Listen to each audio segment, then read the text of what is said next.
तो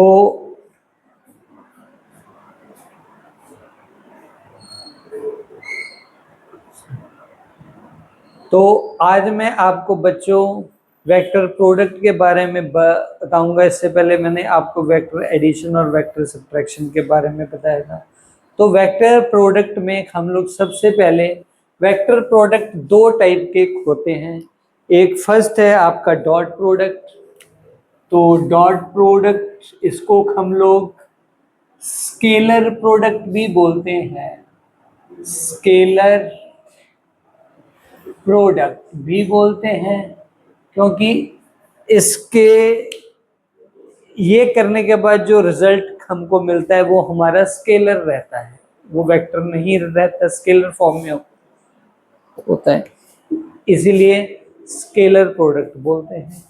और इसमें दूसरा है आपका सेकंड जो है वो है तुम्हारा क्रॉस प्रोडक्ट। क्रॉस प्रोडक्ट, और आप इसको वेक्टर प्रोडक्ट भी बोल सकते हो। इसमें जो आपको क्वांटिटी मिलती है वो आपको स्केलर प्रोडक्ट में स्केलर मिलेगा और वेक्टर प्रोडक्ट में आपको क्या मिलेगा, रिजल्ट के बाद वेक्टर मिलता है। अब जैसे कि कोई रिजल्टेंट R है, ये हमको वेक्टर ही मिलेगा। कोई वेक्टर A है, इसको मैं क्रॉस B करूंगा, इसकी डायरेक्शन में बताऊंगा, तो ये एक वेक्टर क्वांटिटी ही मिलेगी। और इसको हम लोग R is equal to A का मैग्नीट्यूड B का मैग्नीट्यूड इंटू साइन थीटा इस फॉर्म में भी लिखते हैं। तो ये भी क्या है, हमारी स्केलर फॉर्म। ये है आपकी scalar form of vector product, और ये हमारी कहलाती है वेक्टर फॉर्म। ओके, तो ये आपका क्रॉस प्रोडक्ट। और ये डॉट प्रोडक्ट में क्या होता है, आर रिजल्टेंट, ये हमको स्केलर ही मिलेगा। ए वेक्टर का मैग्नीट्यूड बी वेक्टर का magnitude cos of theta. Theta जो है वो ए और बी के बीच में एंगल कहलाता है। क्या कहलाता है, एंगल। तो ये हमको क्या मिला, ये एक स्केलर है, वैल्यू है ये। तो अब हम देखो इसको कैलकुलेट करेंगे। मान लो ये मेरे पास एक वेक्टर ए है,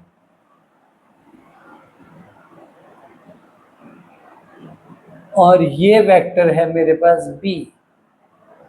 इसको ए मान लो चलो, और इसको बी मान लो आप। इन दोनों के बीच में एंगल है थीटा। ओके, एक वेक्टर ए है, एक वेक्टर बी है, और उन दोनों के बीच में एंगल है थीटा। तो अब ए वेक्टर मान लो मेरे को आई जे के फॉर्म में ये दे रखा है। ए वेक्टर क्या दे रखा है, A1i plus A2j plus A3k, unit vector के टर्म्स में ऐसे दे रखा है। ऐसे बी वेक्टर जो है बच्चों मेरे को B1i plus B2j plus B3k ऐसे दे रखा है।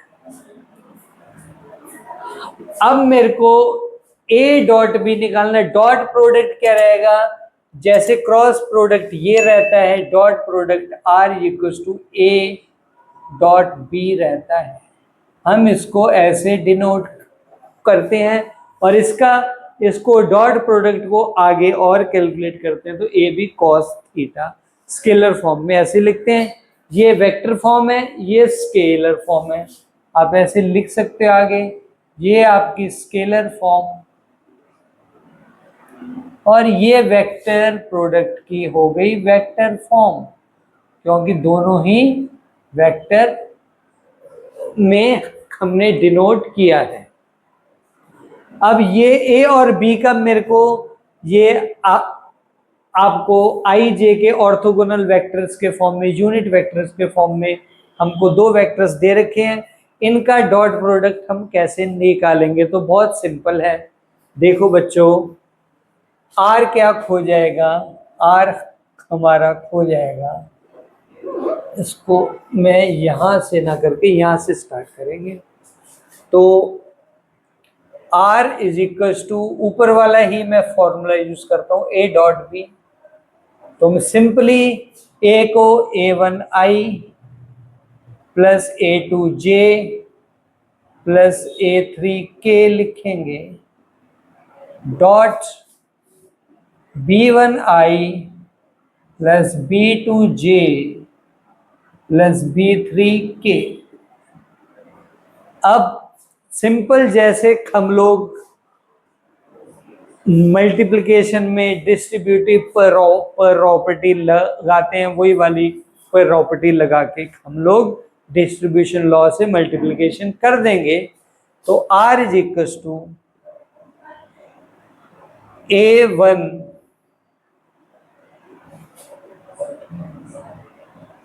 I को हम मल्टीप्लाई करेंगे B1 I plus B2 J plus B3 K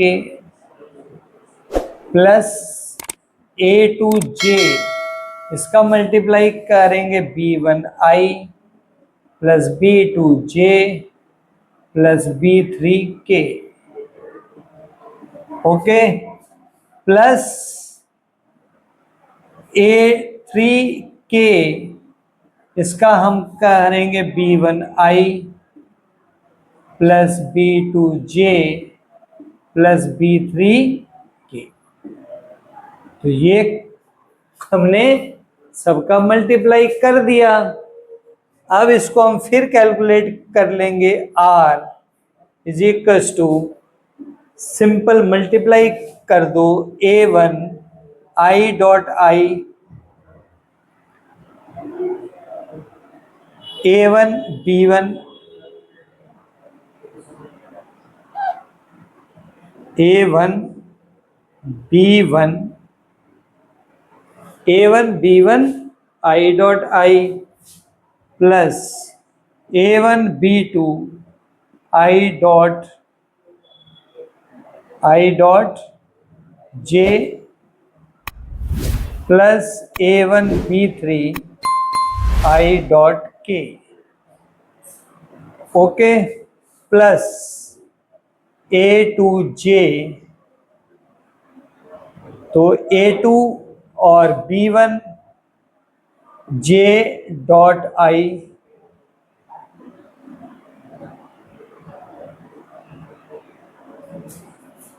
plus A2 B2 J dot J plus A2 B3 J dot K, okay, plus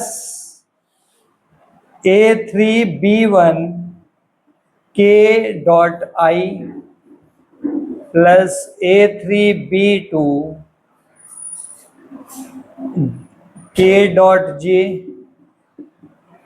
plus A3 B3 K dot K।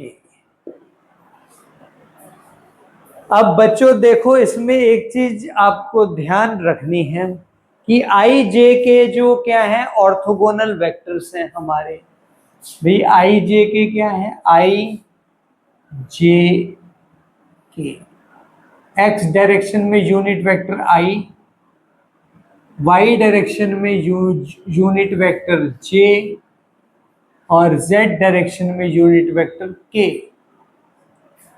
इन सबके बीच में angle कितना होता है? 90 degree.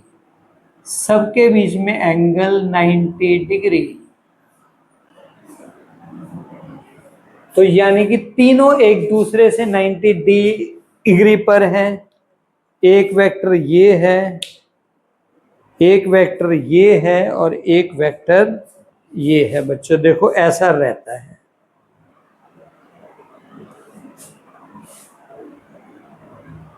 आई vector, जे vector, के vector.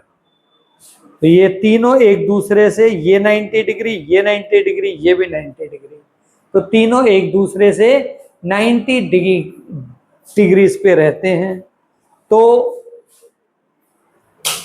जब 90 degree पे रहेंगे तो अब जो ये वाले टर्म है, आई और आई के बीच में एंगल क्या रहेगा, 0। आई और आई के बीच में एंगल रहेगा 0, तो आर क्या बन जाएगा हमारा, A1 B1, आई की वैल्यू 1 1 इंटू कॉस 0 1, तो आई dot I is equal to 1 into cos 0 degrees, यानी 1 इसकी वैल्यू 1 रहेगी। ऐसे ही जे डॉट जे, इसकी भी वैल्यू 1 इंटू कॉस 0 डिग्रीज, 1 इसकी वैल्यू 1। सिमिलरली के डॉट के की भी वैल्यू क्या रहेगी, 1। तो ये तीनों की वैल्यू 1, यानी कि इसकी वैल्यू 1 और इसकी भी वैल्यू 1 और इसकी भी वैल्यू 1। ओके, अब देखो आई जे के, अब दूसरी चीज आपको क्या देखनी है कि बाकी जितने भी डिफरेंट वेक्टर्स हैं उनके बीच में एंगल 90 है।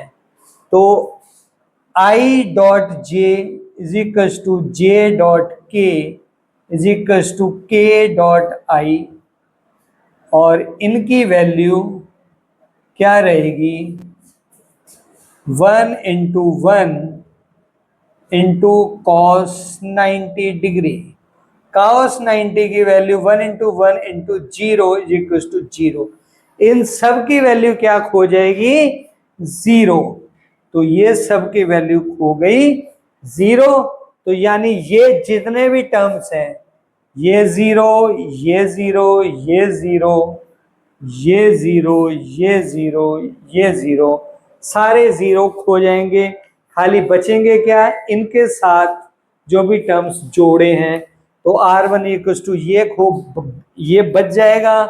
दूसरा कौन सा बचेगा, A2 B2 बचेगा, प्लस तीसरा कौन सा बचेगा, A3 B3। तो यानी कि R वेक्टर का मैग्नीट्यूड क्या हो गया, डॉट प्रोडक्ट। तो ये डॉट प्रोडक्ट हो गया। और ये क्या है, ये कोई वेक्टर नहीं है। देखो इसमें आई जे के कुछ भी नहीं है, कोई वेक्टर नहीं है। तो ये हमारा एक स्केलर वैल्यू है, ठीक है ना। तो तुमको रिजल्टेंट तो ये मिल गया, ए डॉट बी की वैल्यू क्या मिल गई, ए डॉट बी की वैल्यू आपको मिल गई A1 B1 plus A2 B2 plus A3 B3। ये अब ध्यान रखोगे। अब देखो बच्चों, मेरे को एंगल निकालना है, तो कॉस थीटा की वैल्यू क्या रहेगी, आर की वैल्यू ये है। तो ए डॉट बी को मैं लिख सकता हूं ए वेक्टर का मैग्नीट्यूड बी वेक्टर का magnitude equals to into cos theta. तो कॉस थीटा की वैल्यू मेरे को क्या मिल जाएगी, cos theta is equals to A dot B upon A का मैग्नीट्यूड और बी का मैग्नीट्यूड। तो ये मेरे को कॉस थीटा का फॉर्मूला भी मिल गया। और जैसे कि इससे पहले वाले लेक्चर में मैंने आपको बताया था कि ए का मैग्नीट्यूड क्या खोता है बच्चों, ए का मैग्नीट्यूड खो जाएगा under root of A1 square plus A2 square plus A3 square. ऐसे b का मैग्नीट्यूड क्या होता है, under root of b1 square plus b2 square plus b3 square. तो अब ये वैल्यू और a डॉट बी की वैल्यू निकाल के आप cos थीटा की वैल्यू निकाल सकते हो। तो cos थीटा की वैल्यू क्या रहेगी, cos theta is equal to a dot b की वैल्यू है a1 b1 plus a2 b2 plus a3 b3 upon a का magnitude a1 square plus a2 square plus a3 square into under root of b1 square plus b2 square plus b3 square. तो ये formula हमको cos theta का भी मिल गया। Hope है आपको dot product बच्चों अच्छे से समझ में आ गया रहेगा। ऐसे ही मन लगा के आप पढ़ते रहिए और हमारे चैनल सचदेवा क्लासेस के साथ जुड़िए। इससे नेक्स्ट लेक्चर में मैं आपको projection of another vector on another vector पढ़ाऊंगा और इसके ऊपर आपको अच्छे न्यूमेरिकल्स भी करवाऊंगा। तो ऐसे ही आप हमेशा पढ़ते रहिए और हमारे सचदेवा क्लासेस के साथ जुड़े रहिए। Thank you very much.